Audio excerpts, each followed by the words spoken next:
Hi friends, কেমন আছেন? আজকের বিষয় হলো আমাদের অতীতের যে অভিজ্ঞতা সেটা আমাদের বর্তমান সময়ে অর্থাৎ এখনকার সময়ে কীভাবে আমাদেরকে সাহায্য করতে পারে। তো আমাদের সাধারণত ইতিহাস পড়ানো হয় কিসের জন্য? যে আমাদের অতীত সম্পর্কে জানার জন্য এবং অতীতে ঘটে থাকা আমাদের যে ভুল যেগুলো আছে সেগুলো যাতে বর্তমানকালে আর না ঘটে সেই জন্য আমাদের ইতিহাস পড়ানো হয় সাধারণত, যেটা আমি ভাবি। তাহলে আমাদের যে অতীতে বিভিন্ন এক্সপেরিয়েন্স থাকে, আমরা অতীতে বিভিন্ন কাজ করেছি এবং সেগুলো থেকে আমরা অভিজ্ঞতা কিন্তু নিয়েছি, কিন্তু সেই অভিজ্ঞতা কিন্তু আমরা কাজে লাগাই না। বেশিরভাগ ক্ষেত্রে সেগুলো আমরা ভুলে যাই। ঠিক তেমন হয় না যে ন্যাড়া বেলতলায় একবার যায় বারবার যায় না, কিন্তু আমরা বারবার যাই। ঠিক আছে?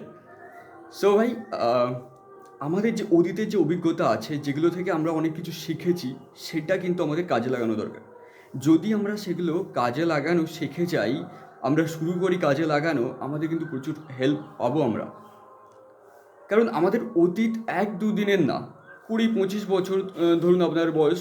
তো 20-25 বছর একটা অভিজ্ঞতা কিন্তু আছে আপনার কাছে, যে বিভিন্ন কাজ আপনি করেছেন, আপনি সমাজে ঘুরছেন, বন্ধুদের সাথে ঘুরছেন, বিভিন্ন লোকের সাথে আপনি মিশেছেন। তো সেই এক্সপিরিয়েন্সগুলো যদি আপনি নেন এবং সেগুলোকে কাজে লাগানো শুরু করেন, তাহলে কিন্তু আমরা সমাজে আরও ভালোভাবে বাঁচতে পারবো, সমাজের লোকের সাথে আমরা আরও ভালোভাবে চলতে পারবো। সো ভিডিও ভালো লাগলে লাইক করবেন। টাটা।